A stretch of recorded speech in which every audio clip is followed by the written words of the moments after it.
Hi, I'm Todd Wente, and this is the Daily 180. 180 seconds of motivation and inspiration intended to help you take action and make progress in your life.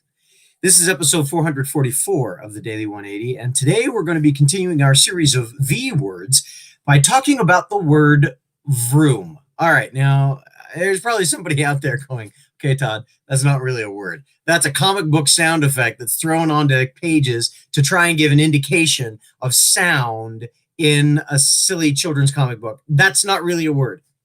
You're right. You're absolutely right. I totally agree with you 100%. It is not really a word so much as it is a word representation of a sound effect, that of vroom, right? I remember when I was growing up, I used to hear Speed Buggy say vroom, zoom, zoom all the time, mostly because I watched a lot of Speed Buggy. And I liked Speed Buggy. I thought it was a fun cartoon because, I was 5 and 6 and 7, 10, and maybe, 52.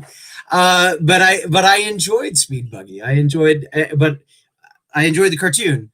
But that word, that phrase, that sound effect representation stayed with me.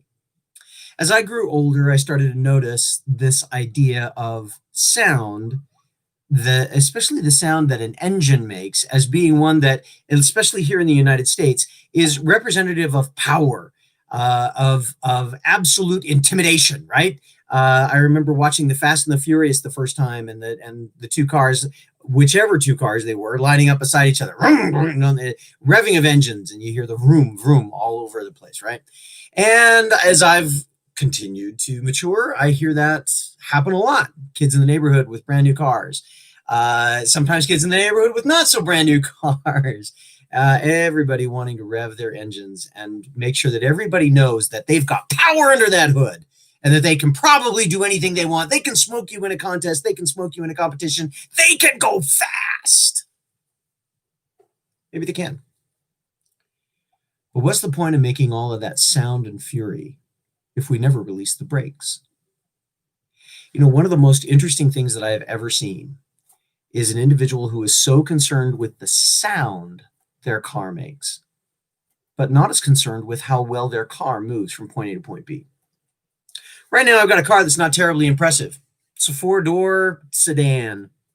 It's nicely appointed, but it's old, and it makes a nice sound. But I'm not so concerned about the sound that it makes. I'm concerned about getting where I need to be. All of us find ourselves in places where we're trying to impress people with what we can do, with making the vroom of our lives. Instead of making the vroom of our lives, let's release the brakes, start moving, and let them hear the vroom from behind. I hope this has given you something to think about. If it has, make sure you share this. Make sure you let us know how you appreciate it and whether or not it makes any difference. And like I say, share it far and wide with everybody you possibly can. Hit the subscribe button, hit the bell. We'll let you know when we're going live. In the meantime, this has been the Daily 180. My name is Todd Wente. Go forth and conquer. We'll see you next time.